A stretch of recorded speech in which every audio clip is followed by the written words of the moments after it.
Bonjour et bienvenue sur Diagonale, l'actualité internationale du jeu d'échecs. Alors aujourd'hui au programme, l'actualité de Canal Web, dépôt de bilan, redressement judiciaire et compagnie. Également, nous aurons les commentaires sur le championnat du monde sur Internet. Évidemment, c'est des qualifications sur Internet, c'est très compliqué. Triche ou pas triche, eh bien nous en saurons plus.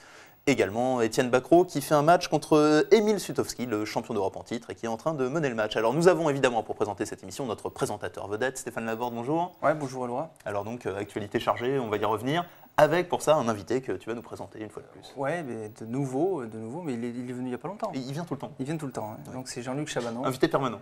maître international, et ancien maître international, grand maître maintenant. Et non, mais ça c'est normal, il a été maître pendant très longtemps. Maintenant, il est grand maître et donc il est de retour sur Diagonale avec maintenant son nouveau statut de grand maître qu'il a eu un peu de mal à digérer au championnat de France, mais ça va revenir maintenant. Donc alors Jean-Luc, tu seras en phase de digestion du titre de grand maître. Eh oui, donc je suis en phase de digestion. J'ai souffert du syndrome du titre de grand maître international, c'est-à-dire que dès qu'on obtient ce titre, en général, c'est la gamelle. Donc maintenant, je vais revenir plus sérieusement dans la compétition. On le verra en fin d'émission, tu joueras un tournoi à Menton très bientôt, donc là on espère te revoir en pleine forme. Alors aujourd'hui, nous allons parler de Canal Web, pour en savoir plus. La semaine dernière, nous recevions Jacques Rosselin, qui nous disait dépôt de bilan, effectivement. Donc Stéphane, que s'est-il passé? Il y a eu une bonne et une mauvaise nouvelle. Oui, enfin, disons qu'on s'y attendait quand même un peu, c'est-à-dire que le tribunal de commerce a décidé que Canal Web pouvait continuer son activité. Donc, semble-t-il, les actionnaires historiques de Canal Web ont décidé de remettre au pot. De remettre un petit coup. De remettre un petit coup, effectivement, donc de continuer l'activité. Simplement, pour que ça soit validé par le tribunal de commerce, il faut que ce soit une activité qui soit financièrement équilibrée, que ça n'augmente pas le passif. Et donc, pour ça, il faut se concentrer sur les activités de Canal Web qui rapportent de l'argent aujourd'hui. Et les seules activités qui rapportent de l'argent sont le B2B, c'est-à-dire le service aux entreprises. Il faut le rappeler, Diagonale ne gagne pas d'argent, a plutôt tendance à en perdre. Diagonale ne gagne pas d'argent parce qu'on n'a rien fait pour mettre en place des abonnements ou mettre en place un système qui permettrait d'en gagner. Simplement, on n'a pas eu le temps de le faire parce que ce n'était pas prévu de le faire aussitôt. C'est peut-être dommage, mais c'est comme ça. Donc, il est très probable, mais pas sûr absolument encore, que Diagonale s'arrête. C'est pas encore sûr, puisqu'il est possible que quelques programmes continuent. Donc de toute façon, vous en saurez plus très prochainement. On vous tiendra au courant, soit par la newsletter, soit en direct de vive voix. Vous en saurez plus sur l'avenir de Diagonale. Alors maintenant, le grand débat de cette semaine, c'est donc le championnat du monde FIDE. Il y a des qualifiés par le classement Elo, il y a des qualifiés par zone, et il y a 8 places pour les joueurs qui se qualifieraient sur Internet. Alors qu'est-ce que ça veut dire? Ça veut dire que les joueurs sont devant leur ordinateur. On leur donne un appareillement, on leur donne un horaire de jeu, et là, ils sont libres de jouer. Mais alors, personne n'est là pour vérifier que le joueur joue tout seul. Oui, il peut donc être accompagné d'autres joueurs, de grands maîtres expérimentés, de grands maîtres très forts, et évidemment d'ordinateurs. Oui. Donc tout ça pose un problème évidemment moral. On voit des joueurs non classés qui jouent à un niveau de grand maître international. Ça paraît tout à fait louche. Alors Jean-Luc, ton analyse en tant que joueur professionnel de ce système de qualification sur Internet, les avantages et les inconvénients? Les avantages, c'est que, quelque part, on peut dire que ça démocratise un petit peu le jeu d'échecs. Ça permet à un amateur de se qualifier au championnat du monde, un joueur qui est nettement moins fort que les autres joueurs. Donc ça, c'est l'avantage, ce qui fait que tout le monde a envie de participer à cette compétition. L'inconvénient, c'est que finalement, c'est celui qui est quand même le mieux équipé et qui a la plus grosse puissance de machine qui va probablement se qualifier. Donc alors, est-ce qu'on peut dire que tous les joueurs jouent avec des machines ? Ça, c'est quand même important. Peut-on jouer sans ordinateur à côté ? J'imagine mal, actuellement, vu le classement qu'obtiennent certaines machines, qui est aux alentours de 2650, j'imagine mal un joueur, un joueur de ma force, essayer de jouer ce genre de compétition sans machine. D'ailleurs, moi, c'est la raison pour laquelle j'ai décidé de ne pas y participer. On va rappeler quand même, Jean-Luc, que les machines sont interdites. Alors, elles sont interdites, mais en même temps, on ne peut pas contrôler. Il y a quand même un problème, une aberration de règlement, Stéphane.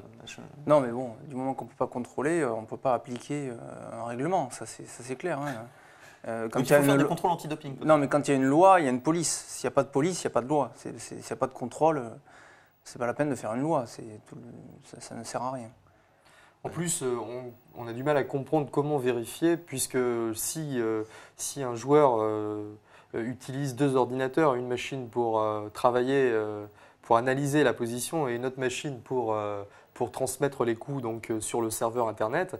Donc on imagine comment faire un contrôle. Il n'y a pas de solution, c'est un règlement. Alors, il y a une solution qui existe, on va quand même la rappeler, la FIDE y a pensé. On peut porter réclamation en disant voilà, mon adversaire a joué tous les coups de l'ordinateur, vérifiez. Vous prenez les temps de réflexion, vous regardez ce que donne l'ordinateur après tel temps de réflexion, et vous voyez, il a joué systématiquement le coup de l'ordinateur. À condition de deviner quel programme. Il faut deviner quel programme, puisqu'ils ne jouent pas tous les mêmes coups. Ouais. En plus, pour porter réclamation, il faut quand même payer $200. Ouais. Donc tout le monde n'a pas envie de porter réclamation, c'est évident. Donc voilà, donc finalement, en pratique, il n'y aura jamais de contrôle, et donc tout le monde peut il y a quand même eu un contre-exemple. Kasparov avait organisé un grand prix sur Internet, qui a eu lieu l'an dernier. Il avait perdu d'ailleurs, il avait perdu en finale contre Jeroen Piquet. Oui, tout à fait. Mais dans cette compétition-là, il y avait un arbitre chez chaque joueur. Oui, tout à fait. Mais là, c'était limité à 16 joueurs, ce Grand Prix Kasparov. Donc, on pouvait envoyer des arbitres à 16 endroits différents. Ouais. Là, comme il y a 64 joueurs, on ne peut pas envoyer d'arbitres à 64 endroits différents pour vérifier. Oui, et puis c'est pas les mêmes joueurs aussi. C'est pas les mêmes joueurs. Donc, voilà. Donc, alors, bon, exemple en pratique, avant de commenter Étienne Bacrot contre Sutovski. Eh bien, une partie d'Olivier Touzane, le sympathique joueur toulousain, maintenant montpelliérain, toujours très sympathique, et Olivier Touzane qui score un maximum, puisqu'il est actuellement deuxième de la compétition avec 3,5 points sur 4, en ayant battu des très forts joueurs. Oui, donc Olivier Touzane qui est maître international, qui a donc un résultat assez fantastique par rapport à son rang dans la hiérarchie internationale, et qui en passe de se qualifier donc pour une compétition pour laquelle je pense qu'il n'aurait pas forcément sa place en suivant le cycle classique, c'est-à-dire le championnat d'Europe. Ouais. Tout simplement, je pense qu'au championnat d'Europe, il y a beaucoup trop de grands maîtres de premier plan et c'est très très difficile. Alors à noter quand même, on va un peu faire le tour des joueurs qui participent à cette compétition. On voit par exemple Sergei Shipov, qui est un russe extrêmement fort, Wojciechowicz, le joueur polonais, Laurent Fressinet, Christian Bauer, Igor Nataf, tout un tas de grands maîtres français.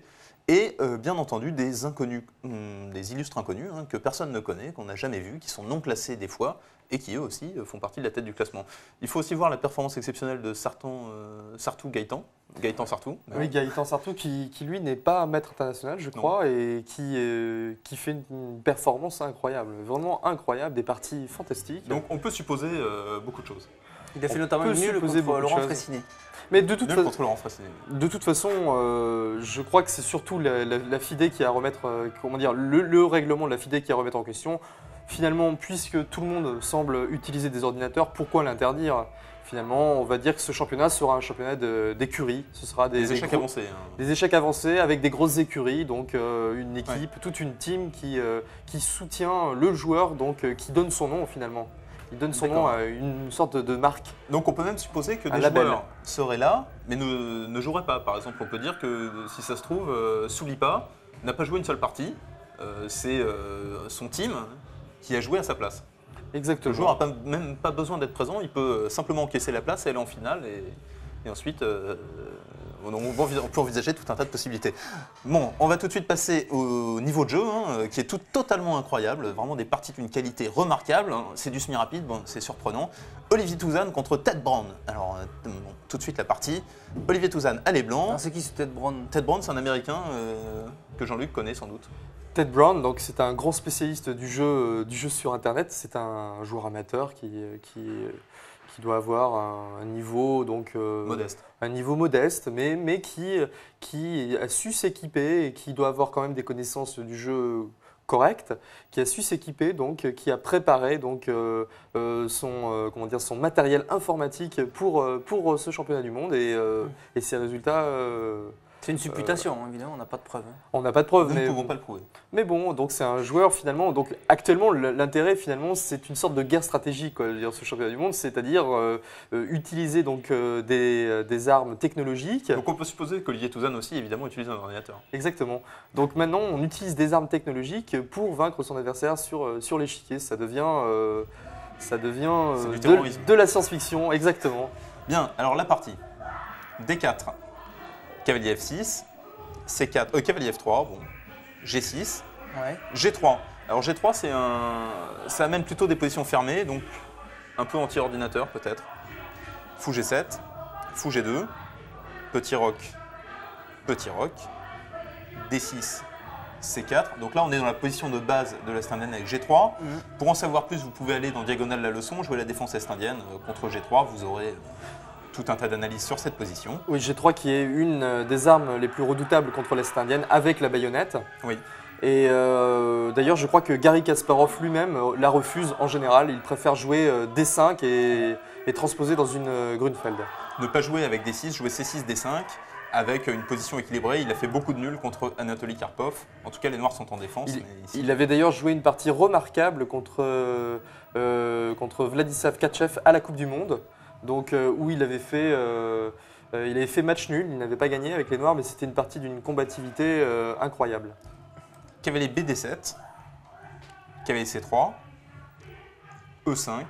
Donc là, c'est une réaction normale des Noirs. C'est une variante tout à fait classique. E4.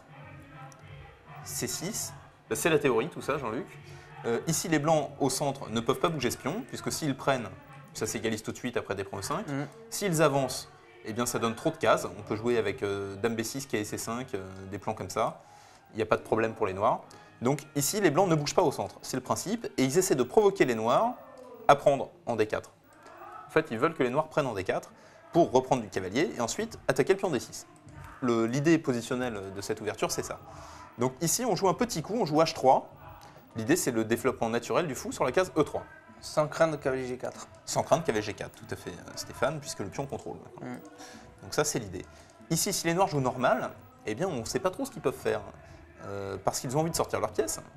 Mais le fou C8 n'a pas beaucoup de cases. Le fou C8 n'a pas beaucoup de cases, donc c'est difficile de se développer sans prendre là, puisqu'on ne sait pas quoi faire de notre cavalier D7. Donc une des variantes qui existe, c'est pion prend D4 et cavalier C5, sur quoi les blancs ont achevé ce qu'ils voulaient, c'est-à-dire la colonne D semi-ouverte sur le pion D6. Et si les noirs ne prennent pas en D4, eh bien on ne sait pas trop ce qu'ils vont faire. Il y a une alternative, c'est le coup Dame B6, la variante hautement théorique, puisque là, sur fou E3, il y a Dame prend B2, donc évidemment, et la menace c'est pion prend D4 et cavalier prend E4. Avec le fou G7 qui se réveille sur le cavalier. Sur le cavalier D4. Donc ça, Dame B6, c'est un coup reconnu par la théorie comme étant assez fort. Et il y a une contrepointe en fait. Normalement, on joue tour E1. Ouais. Ça, c'est la grande ligne, tour 1. Mais il y a également la position mise au point par Alexei Shirov pour la première fois contre Garry Kasparov. La partie de référence, c'est le coup C5. Oui, donc ça chauffe. Je précise un petit peu, puisque je connais très très bien ce genre de position, que C5 donc, est actuellement donc, la ligne, ce n'est peut-être pas la grande ligne, mais c'est la ligne qui est jouée par les joueurs top mondiaux. Donc depuis cette fameuse partie d'Alexei Shirov, et je crois même que Yusupov aussi a joué ça. Donc depuis ces parties-là, où on a vu que les Blancs obtenaient vraiment des chances d'attaque incroyables, les Blancs se sont mis à jouer cette ligne. Et récemment, donc, il y a l'ancien champion du monde, Kalifman, qui avait gagné une très très belle partie avec cette ligne. Donc il y a beaucoup de parties de référence. Les parties de référence, évidemment, c'est ce qui détermine la théorie moderne. La théorie, c'est l'ensemble des positions existantes. Donc maintenant, C5 est le coup statistiquement le plus joué, le plus représentatif de l'évolution de la théorie échiquienne dans cette position. Et donc après C5, il y a une suite forcée, Jean-Luc. Hein. Oui, là on est obligé de prendre du pion D en C5. Oui, puisque la dame est attaquée. Donc le pion D6 aussi. Ouais. D prend C5. Pion prend E5. Pion prend E5. Normal. Obligeant les noirs à jouer cavalier E8. Cavalier E8. C'est le seul coup. Cavalier 8. Voilà, donc C5 qui est un sacrifice de pion. Alors pour l'instant, c'est toujours l'égalité matérielle. Mais le pion E5 est perdu. Mais le pion E5 est perdu. Donc dans cette position. Alors on peut jouer fou F4 aussi, par exemple, Jean-Luc, pour défendre le pion. Mais c'est pas très intéressant parce que les noirs joueraient simplement cavalier C7 et cavalier E6. Une variante dans ce style. Par exemple, ou peut-être dame prend B2. Peut-être dame prend B2 aussi. En tout cas, dans cette position, les blancs ont une ressource incroyable. Donc c'est le coup tout simple E5, E6. Tout simple, alors c'est pas vraiment le mot. L'idée de ce coup, donc E6, les noirs sont obligés de prendre puisque la menace c'est non seulement pion prend cavalier mais aussi pion pousse ramassant la tour. Donc il faut prendre. Voilà. Et maintenant, donc là il y a vraiment eu un sacrifice de pion, mais quelles en sont les compensations? Je crois que le mot qui pourrait qualifier donc, les compensations serait déstructuré. On pourrait dire que les noirs dans cette position sont déstructurés, c'est-à-dire que leur structure de pion à l'aile roi par exemple, avec H7, G6 et E6, est plus fragile que lorsque le pion était sur la case F7. Tout à fait. Donc, en plus, il y a 4 pions contre 3 oui. de ce côté-là. Donc là, effectivement, les blancs sont en train de monter ce qu'on appelle une attaque contre le roi, hein. Il faut bien le dire. Le plan d'attaque, eh bien, il est magnifiquement illustré par cette partie. Et c'est une très bonne stratégie de la part d'Olivier Touzane, qui, s'il considère que son adversaire ne se joue pas très bien aux échecs, mais en revanche dispose d'un ordinateur puissant, on sait que le point faible des ordinateurs, eh bien, c'est quand ils sont attaqués, quand leur roi est attaqué, très précisément. On peut déjà dire que Ted Brown, dans cette position, a fait un mauvais choix d'ouverture avec une machine. On peut déjà trouver des conclusions stratégiques donc, dans cet emploi donc, de l'ordinateur pour la victoire. On va quand même rester au conditionnel, Stéphane, parce qu'on n'est pas sûr à 100% qu'il joue avec une machine. Mais c'est probable. Oui, c'est hautement probable. G5. Attaque le pion E6. Donc cavalier G5, c'est la manœuvre quasi classique dans ce type de position. Donc on attaque tout de suite le pion le plus faible, le maillon faible, le pion E6. Exactement, d'autant plus qu'on laisse ensuite le pion F avancer, puisqu'il n'est plus bloqué par un cavalier en F3. Parce que les Noirs ne peuvent pas bloquer avec E6, E5. E6, E5, alors Stéphane. Ça n'a pas l'air très bon, puisque ça affaiblit les cases blanches, mais... Je pense qu'on peut jouer tout simplement cavalier E6. Oui, on peut aller prendre le fou G7, ça c'est une possibilité. Est-ce qu'il y en a d'autres? Cavalier E6, ça a l'air assez fort quand même. On jouerait cavalier E6, attaque la tour, attaque le fou. Également au passage des petites menaces avec cavalier A4 et le pion C5. Donc ici, après un coup comme tour F6 par exemple, on prendrait en G7. On peut aussi jouer cavalier, oui, on peut prendre... On prend G7, cavalier prend G7, et là, fou G5 par exemple, avec une position compliquée, mais on va jouer sans doute avec F4. Enfin, il y a de l'initiative. À noter que c'est pas évident que cavalier aussi soit le meilleur coup quand même, Jean-Luc. Oui, parce que les cases blanches sont affaiblies, peut-être un coup comme dame E2 peut aussi profiter de l'affaiblissement des cases blanches pour jouer dame C4 échec, ce genre de choses. C'est juste, dame E2 a l'air d'être plutôt un bon coup, avec la menace aussi de développement simple avec fou E3. Ouais. Dame E2 est sans doute préférable ici. E5 c'est possible, hein, Jean-Luc, de toute façon. E5 est possible, mais c'est un coup quand même assez douteux. G5, cavalier E5. Donc cavalier E5 est le coup normal. Donc normal puisqu'on veut revenir en F7 avec le cavalier. On veut revenir en F7 pour échanger ce cavalier dangereux en G5. Ça protège le pion E6. Et le fou C8 défend le pion E6. Oui. Ouais. Donc tout ça c'est important. C'est encore la théorie. F4. Cavalier F7. Cavalier F7. Cavalier prend F7. Cavalier prend F7. Et là, donc, dans la partie, pointe, hein. Dans la partie dont j'ai parlé tout à l'heure, la partie de Kalifman, qu'il a joué, je crois, contre le numéro 1 mexicain, Gilberto Hernandez. Oui, j'ai regardé cette partie d'ailleurs récemment puisque Gilberto Hernandez était l'invité du tournoi d'Evry. Donc dans cette partie, le joueur mexicain avait repris de la tour directement en F7 et s'était retrouvé avec un fou enfermé après le coup E4-5. E4-5, donc le fou est en G7, enfermé. Le plan des blancs maintenant c'est cavalier E4, H4, H5. On en verra une illustration dans la partie, une illustration dans une position similaire. Mais ici, le fou G7 se retrouverait enfermé. Donc, au lieu de reprendre en F7, on peut asséner ce qu'on appelle un échec intermédiaire. Ouais. Donc, fou D4 échec. D4 échec. Le fou n'est pas prenable, évidemment, il est défendu. Roi H2, très logique. Et maintenant, tour prend, ce qui fait que le fou est beaucoup plus actif ici qu'il ne l'était en G7. Exactement. D'autant plus que les blancs sont quand même obligés de jouer E5. Il y a peut-être intérêt à prendre ce cavalier C3 finalement aussi. Alors, prendre le cavalier C3, Stéphane, c'est extrêmement responsable. Extrêmement responsable parce que quand on a pris ce cavalier. Oui, mais d'un côté, ce cavalier va être très actif aussi puisqu'il va sauter sur la case E4, visant les cases faibles D6, F6 et éventuellement G5. Donc on va montrer l'énorme problème de fou prend C3, Stéphane. Ouais. C'est qu'après pion prend, c'est pas les cases noires qui sont faibles, ça c'est un problème sur le long terme. C'est qu'on n'a plus de fou pour défendre les cases noires, c'est la colonne D qui maintenant est ouverte. Et donc les blancs peuvent y accéder facilement. Donc comment joue-t-on déjà dans cette position? Pas facile. Difficile de trouver ne serait-ce qu'un seul coup, puisque tour D7 n'est pas du tout constructif. Tour D7, c'est un coup qui attaque la dame, mais ça n'a aucun sens. Pêche le fou, c'est on peut jouer dame G4 ou dame E2. Oui, dame G4 a l'air fort. Dame G4 a l'air fort, dame E2 a l'air très bien également. À venir, fou E3, tour D1. Très très belle position pour les blancs, qui malgré leur pion de moins n'ont absolument pas à s'inquiéter dans cette situation. On voit que les pièces noires sont engluées complètement à gauche de l'échiquier. La tour A8 et le fou C8 sont vraiment hors-jeu, très mal placés. Ouais, sans hors-jeu. Donc fou prend C3, ce n'est pas un coup qu'on pourrait recommander après E5. En revanche, cavalier C7 est un coup très logique. On veut revenir sur la case D5. Voilà. Enfin, on ne peut pas faire plus logique que ça. Les noirs ont des cases au centre, il faut les exploiter. On a déjà mis un fou en D4, maintenant on va mettre un cavalier en D5. Maintenant, que se passe-t-il? Cavalier E4. Ah, voilà, ce cavalier devient très fort. On vient en D6, tout de suite, en F6. Voilà, il attaque toutes les cases. Ou en G5. Ouais. Il rayonne ce cavalier-là. Il est très fort. Cavalier D5. Contrôler la case F6, c'était quand même la case la plus importante. Et maintenant, plan de jeu. Comment est-ce que les blancs font pour améliorer leur position? Ça n'a pas l'air si facile que ça. Mais ce qu'on a dit tout à l'heure, c'est qu'il faut remarquer, c'est qu'effectivement, les noirs ont leur roi un petit peu en l'air, Oui. puisque les pions sont un peu disloqués, et les blancs ont 4 pions contre 3 de ce côté. Donc a priori, c'est quand même de ce côté qu'il faut agir. Il faut de toute façon attaquer le roi. Mais maintenant, comment faire? Puisqu'on ne peut plus attaquer avec les pièces, ça a l'air clair. Il faut essayer de casser la structure. Il faut essayer de casser la structure des pions noirs. Il faut donc faire un plan de pion. Il faut un bélier, ce qu'on appelle un bélier. Un plan de pion qui, évidemment, n'est jamais pratiquement envisagé par l'ordinateur, ce genre de coup. L'ordinateur verrait plutôt des coups comme K et D6 qui ne servent à rien, puisque l'ordinateur ne sait pas faire un plan de jeu à proprement parler. Ou en tout cas, il a du mal. Donc le bon coup, trouvé par Olivier Touzanne, H4. Coup très fort, Jean-Luc. Oui, donc H4, un coup très très fort, un coup très logique. Ce qui est quand même amusant dans cette position, c'est de voir que les blancs n'ont pas développé leur tour et leur fou. Et leur Ils tour attaquent quand même. Et ils attaquent quand même. Alors donc bon, c'est pas très conventionnel quand même. c'est pas très classique, c'est vrai, mais il se trouve qu'il est quand même difficile d'attaquer ce roi en H2.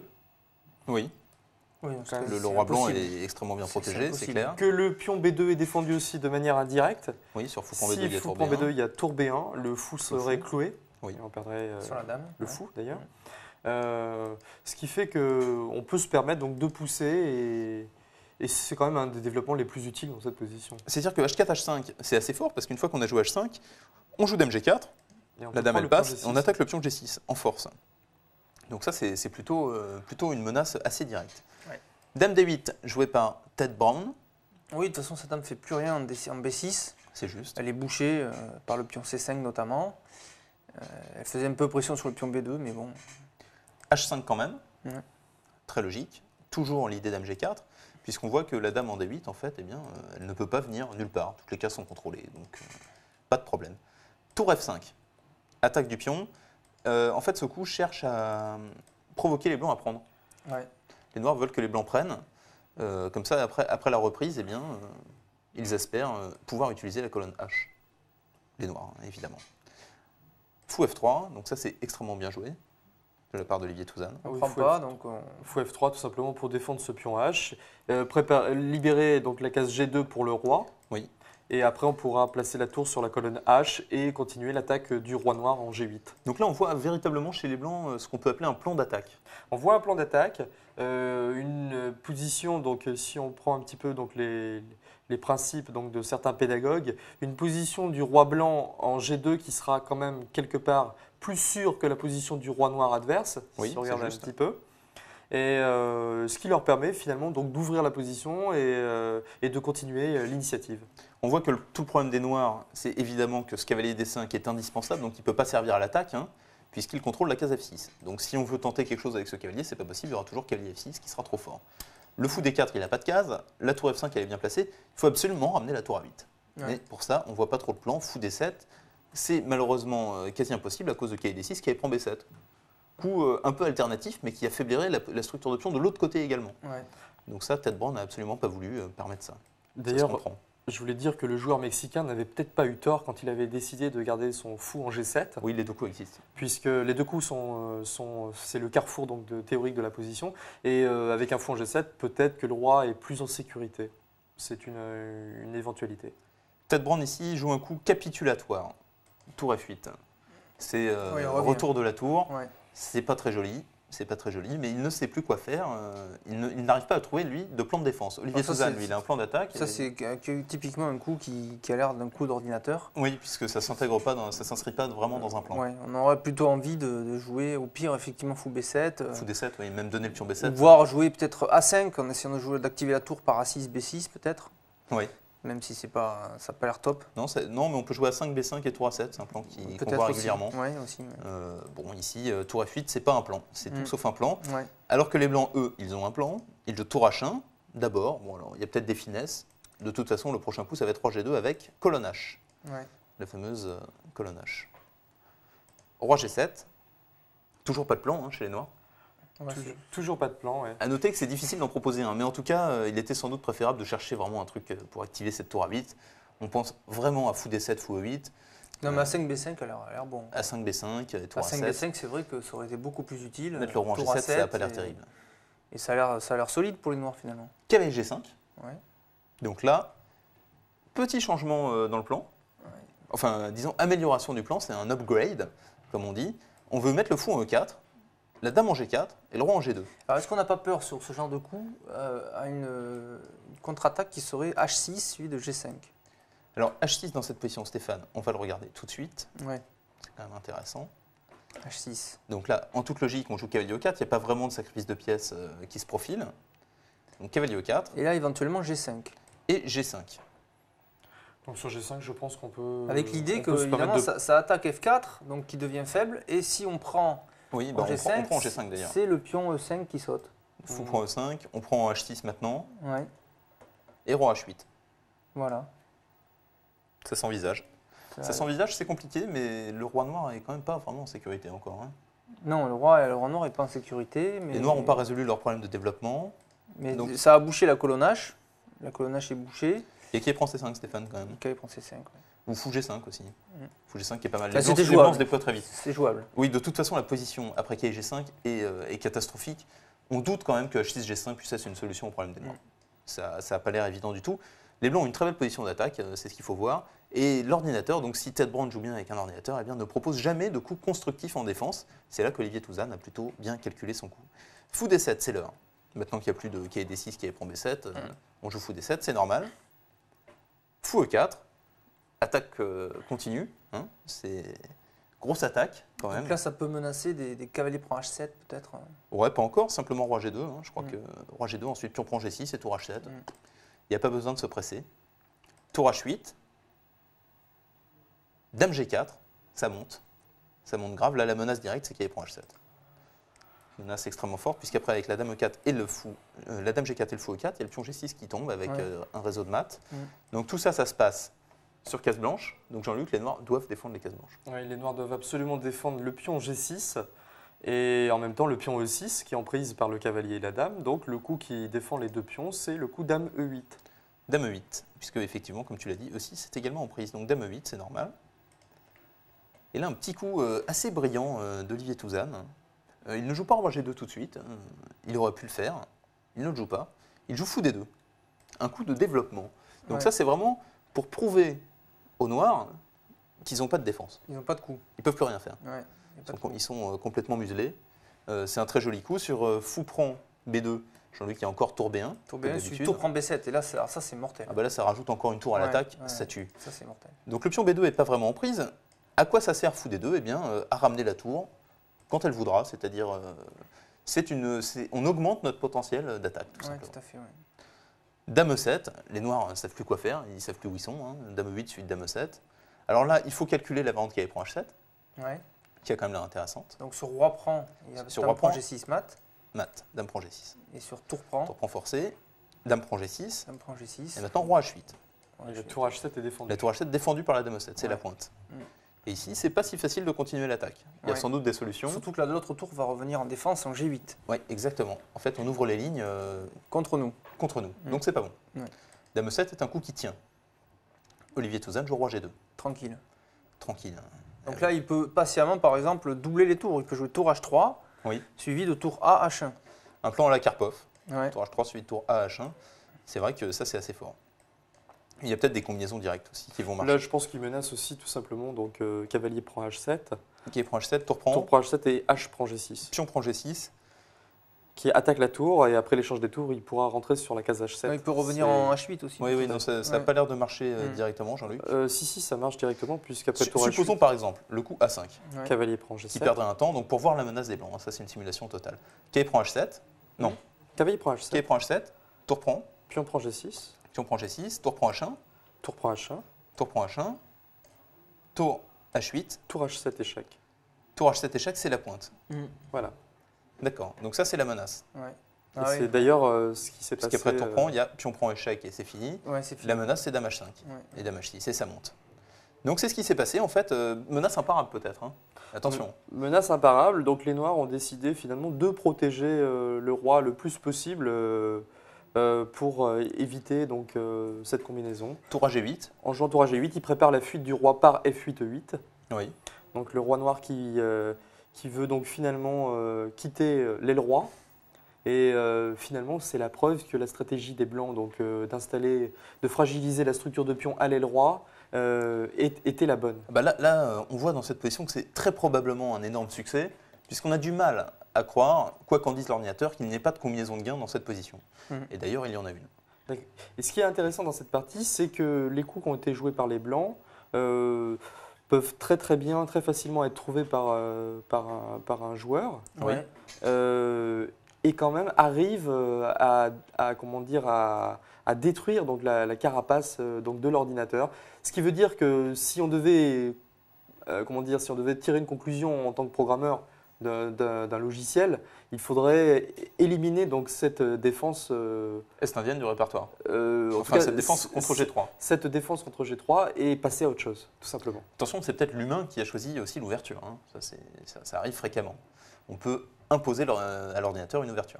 Donc là, voilà, tour à G8. Vous avez eu le temps de réfléchir à la position pendant que nous discutions philosophiquement de la puissance relative des ordinateurs. Et donc maintenant, il y a le gain immédiat, donc, que Jean-Luc a mentionné tout à l'heure, la combinaison qui tue, cavalier prend H7. Cavalier prend H7. Donc un coup de massue, la menace... C'est H prend G6. Non, dame prend G6 mat, ouais, dame prend G6 mat, ouais. qui est assez forte. Pas mal, ouais. Donc ici, forcé, tour prend H7, pion prend G6, tour prend H1, ouais. tour prend H1. Menace tour H7 qui gagne la dame. Menace tour H7 avec gain de dame, puisque la dame sera enfilée. Roi F8. Tour H7 quand même. Tour H7, ouais. Ça monte. Ouais. Attaque la dame. Bon, si la dame bouge, ça va aller très vite avec G7. Tout simplement, par exemple, un coup comme dame D8, ouais.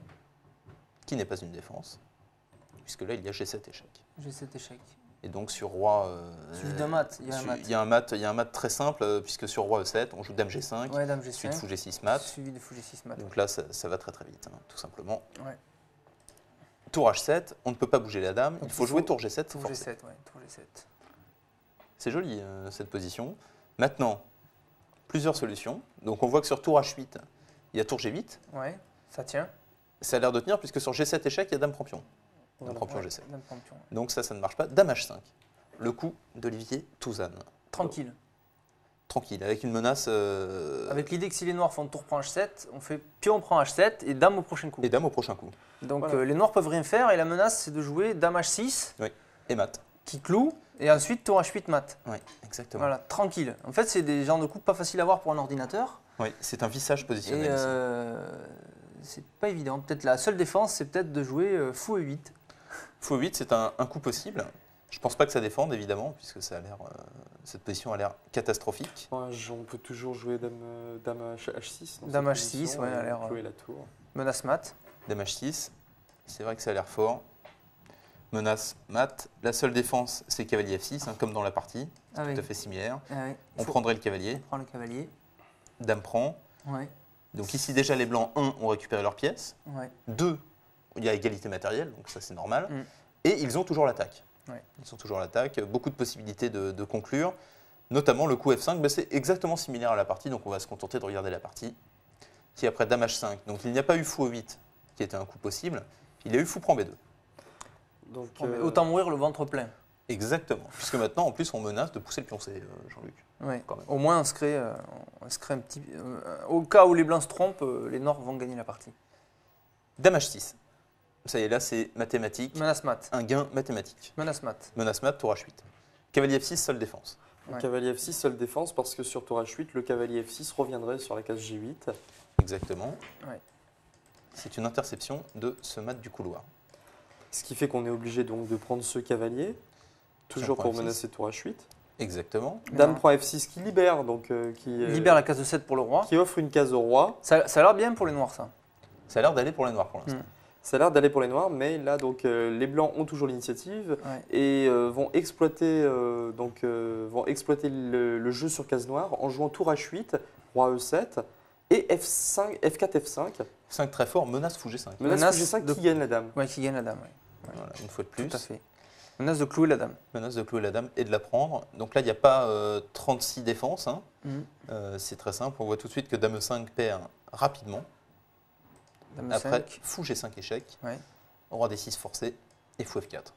enfermement. Fou F4 qui, ouais. De nouveau inclus. Et on peut aussi regarder, donc, au lieu de dame E5, on peut regarder le coup dame D4, par exemple, ouais, dame D4. qui perdrait assez simplement après. Il y a du F6 échec qui arrive. Ici, le meilleur coup a l'air d'être dame H4, en fait, qui gagne aussi très vite. Ouais, dame H4, ouais, elle a l'air très fort. Avec un mat probable. Dame H4, c'est assez fort. Ouais. Donc sur dame F6, c'est très simple, il y a fou G5. Ouais, et sur roi D6, sur l'autre coup, il y a fou F4. Roi D6, fou F4, E5. Et là, on peut jouer dame F6 suivi dame D8. Dame F6 suivi de fou prend E5, tout simplement. Oui, non. Ah non, dame D6 suivi dame D8, c'est bien. Dame F6. Dame F6. Roi C7 forcé. Dame D8. Dame D8. Roi D6. Dame B8. Ah oui, maintenant on passe par B8. Voilà. Très joli. Dame E7. Roi E7 et dame F8 mat. Dame F8 mat. C'est superbe. C'est une très belle variante. Ouais. On va la revoir. Bon. Ça, c'est des variantes que l'ordinateur calcule très vite. Alors maintenant, Jean-Luc, là, c'est là que c'est important d'avoir l'ordinateur. Ouais. Parce que l'ordinateur, en quelques instants, il va dire maths. Ouais. Oui, on va dire que l'humain a fait son travail et il a trouvé donc les manœuvres stratégiques les plus importantes, le choix de l'ouverture, Oui. et l'ordinateur fait le reste. Quand on arrive dans la position qui est gagnante, pourquoi perdre son temps à calculer les variantes? Ce qui compte finalement dans ce type de rencontre, c'est d'avoir les bonnes idées, mais d'utiliser la machine pour le calcul, pour le reste. Exactement. Dame H4, donc la variante roi D6, fou F4 échec, E5 forcé. Ouais. Et maintenant, la petite quadriangulation, la quadrature du cercle. Dame D6. Roi D8 forcé. Dame tac, D8, échec. roi D6, Dame un petit B8. coup en B8 et un petit mat en F8. Superbe. C'est joli. Très Ouais. joli, oui. C'est Donc joli. après F5, il n'y a plus de défense. Donc Ted Brown joue roi D6, Ouais. fou F4 échec. Échec. Donc là, il n'est pas question de jouer quoi que ce soit. Fou E5, puisque sur fou E5, fou G5 gagne la dame. C'est la partie, mais sur E5, il y a fou G5 aussi, Stéphane. Ouais. Et La dame est prise sur au piège. E7, il y a fou G5. Donc Ouais. quoi qu'il arrive, il y aura fou G5 en fait. C'est- Fou E5, fou G5. Et là, c'est terminé, tout simplement. Et oui, Puisque la dame est perdue. oui. Donc là, les Noirs ont Ils ont fighté un petit peu, mais sans Ouais. trouvé grand quelques espoir. défenses, oui.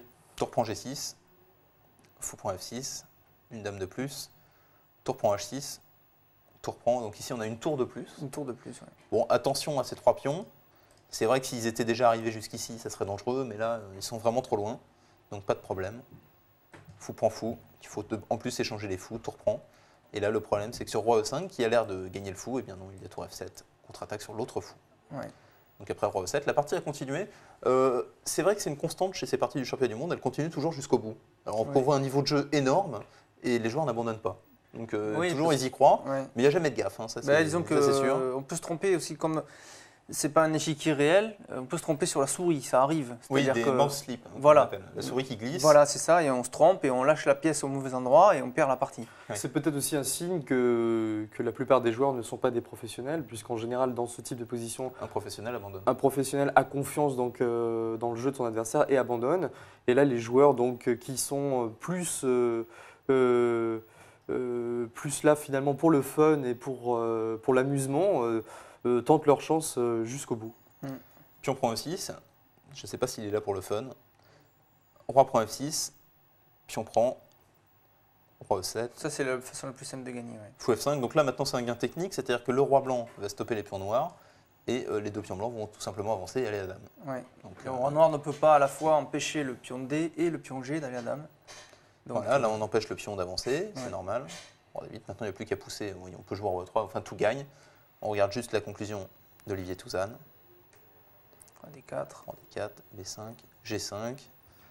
Complètement impuissants les noirs dans cette C3, position. voilà, ça c'est une tentative D'ordinateur. d'ordinateur. On prend C3, roi D8, G6, roi C7, et là, bon, évidemment, pion G avance à dame.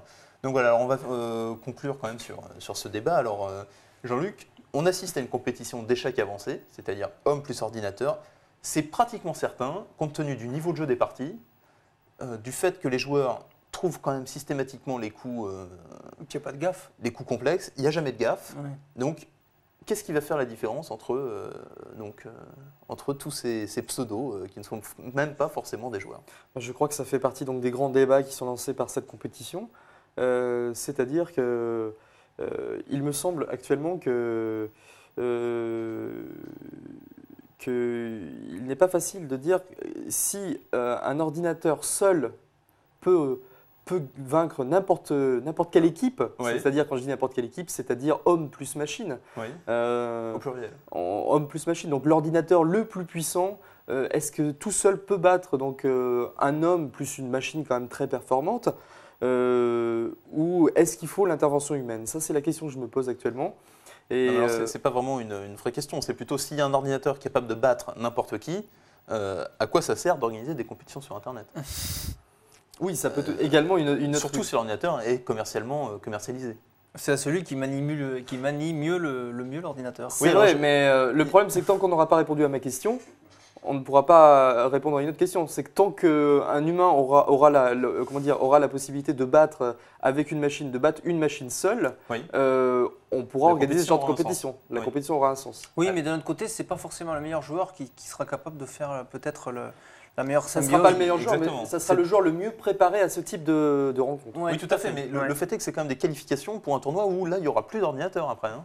C'est-à-dire qu'ils vont devoir jouer face à face, man to man. Non, on ne sait pas, puisqu'il y a quelques années, il y a eu en Allemagne, je crois, un joueur qui avait joué un Open et qui avait une oreillette. Oui. Hein, et il ne savait pas jouer aux échecs. Et on s'est douté qu'il avait un ordinateur parce qu'il faisait de très belles parties, il arrivait à battre des grands maîtres, etc. Puis des fois, il réfléchissait 1 heure sur un coup qui était évident. Il ne le jouait pas parce qu'en fait, il ne savait même pas jouer aux échecs et il jouait que les coups qu'on lui donnait l'ordinateur par l'oreillette. Tout à fait, mais en fait, il avait été repéré le jour où il a battu un très fort grand maître. Oui. Le très fort grand maître abandonne et lui dit évidemment, il y a mat en 8. Bon, alors que évidemment la position était très compliquée, personne sur Terre ne pouvait annoncer mat en 8 décemment. Ouais. Donc là on a dit bon écoute, tu te fous de nous, c'est pas possible, faut jouer avec un ordinateur. De toute façon, c'est pas très grave, il y a 8 places qualificatives par cette compétition et je suis sûr que les joueurs qui n'ont pas le niveau se feront éliminer probablement au premier tour. Mais on peut tout à fait envisager peut-être que ce genre de qualification puisse servir à un championnat du monde d'échecs avancé justement. Ouais. En team d'ailleurs. Oui, ça pourrait être ça. Pourquoi pas ça pourrait très bien être mis en spectacle. Deux teams de joueurs. Oui, tout à fait. Ouais. On peut très bien jouer aux échecs en équipe consultation. Avec des ordinateurs. J'avais organisé d'ailleurs le match entre Kasparov et les grandes écoles. Les grandes écoles qui jouent en consultation. Qui jouaient en consultation en équipe. Donc sans ordinateur. Sans ordinateur. Mais effectivement. Non, mais là, ça aurait été dur quand même pour Kasparov. Ça aurait été dur pour Kasparov, effectivement. Même à l'époque, les ordinateurs étaient quand même assez forts. Mais c'est intéressant le jeu par équipe, oui, pourquoi pas. C'est du vrai jeu par équipe cette fois. C'est qu'effectivement, on est à plusieurs à réfléchir à la même partie. Actualité toujours avec le match Étienne Bacrot contre Émile Sutovski. Donc match au sommet, match annuel. Maintenant c'est devenu une tradition, Stéphane, depuis que nous avions été voir match annuel pour Étienne Bacrot, hein, pas pour Émile Sutovski. Toujours, on avait été donc filmer le match avec Beliavski. Oui, tout à fait. Il avait déjà joué contre Korchnoi, il avait déjà joué contre Levon Aronian, qui est maintenant un des meilleurs joueurs du monde. Short. Contre Short, contre Hubner, il a toute une liste d'adversaires à son palmarès et là il s'attaque aux champions d'Europe. Oui, alors à noter quand même que enfin, il joue chez lui. Sur tous ces matchs, il a eu beaucoup de mal. En fait, il a perdu contre Korchnoi, il a perdu contre Short. Oui. Donc c'était des joueurs quand même un cran au-dessus à l'époque. Maintenant, il joue Émile Sutovski qui est champion d'Europe, qui est donc très très fort. Et par contre, cette fois, on sent qu'il a la possibilité de gagner. Ils ont le même classement Elo. Hein. Ils ont 2650 chacun. C'est ça. Donc ils ont des très forts classements Elo. Donc le match est normalement très équilibré. Jean-Luc, est-ce que tu as suivi un peu ton camarade de club, ton ancien camarade? Je ne suis pas vraiment d'accord avec l'analyse de Stéphane. C'est que Émile Sutovski, s'il est champion d'Europe, c'est qu'il est probablement actuellement plus en forme que des Korchnoi ou autres joueurs. Ah oui, non, mais je dis que cette année, pour la première fois, il a le niveau pour battre un joueur de cette classe-là. Ben non, je pense que oui, il a le niveau, mais son adversaire est plus fort que ses adversaires habituels, puisque c'est un joueur plus... Disons qu'Étienne a progressé, c'est ça que tu essaies de nous faire Ce que je veux dire, c'est qu'Étienne a considérablement progressé mais que son adversaire est plus fort que d'habitude. Il est plus fort, il est plus fort que Korchnoi ou Beliavski. Oui, enfin certainement pas plus fort que Short, qui quand même... et d'un calibre vraiment impressionnant. Actuellement, les résultats de Short ne sont pas excellents.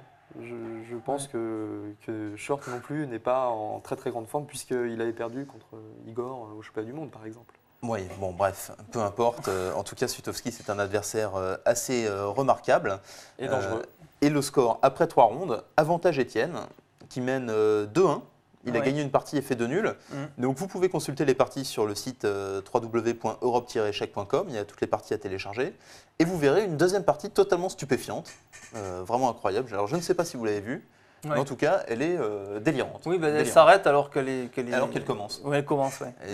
La position est extrêmement compliquée, elle s'arrête abruptement, donc un peu contre le spectacle. Ouais, match nul sur la deuxième partie, alors que quand la position où ça s'arrête, il y a une grande dynamique dans le jeu, quoi. On ne peut pas dire le contraire. Hein. Les Noirs ont monté une grande contre-attaque. C'est extrêmement compliqué, donc deuxième partie de ce match à télécharger sur le site d'Europe Échecs, par exemple. Dernière chose, maintenant on va peut-être aborder les tournois à venir. Donc là, nous avons notre spécialiste en tournoi, puisqu'il s'agit d'un joueur très actif, Jean-Luc Chabanon, qui a étudié pour vous tous les tournois à venir, donc pour ce mois de octobre-novembre, ces 2 mois. Oui, donc beaucoup de tournois à la Toussaint, hein. Donc une actualité très très chargée et beaucoup de tournois dans toute la France. Donc évidemment, je pense qu'on ne peut pas ne pas parler en premier, Jean-Luc, du tournoi de Bastia. Quand même phénoménal ce tournoi. Pas passer donc à côté du tournoi de Bastia, donc un tournoi qui a 600 000 francs de prix, je crois. 600 000 francs de dotation totale. Et avec une affiche exceptionnelle, puisque je crois qu'il y aura donc il y aura Anand, l'Indien Vishwanathan Anand, qui a gagné l'an dernier, qui va jouer. Il y aura Shirov.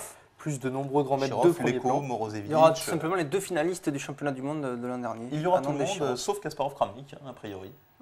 Qui, eux, on a du mal à les attraper. En tout cas, ce tournoi de Bastia va être tout à fait exceptionnel. Ça se passe sur 3 jours ou 4. Ça se passe, oui, donc sur 3 jours donc pour les grands maîtres. Et la compétition donc, avec les tournois annexes dure 4 jours. Alors, tu as déjà été joué là-bas, tu peux peut-être nous décrire un peu le cadre. Oui, donc on avait déjà été filmé aussi. Bastia donc, est un tournoi qui est très très bien organisé, donc dans une très belle salle. Et c'est une ville très très sympa, quoi. C'est très sympa de toute façon d'aller jouer en Corse. Donc amis Corse, merci de nous accueillir. En tout cas, on essaiera d'aller nombreux vous voir.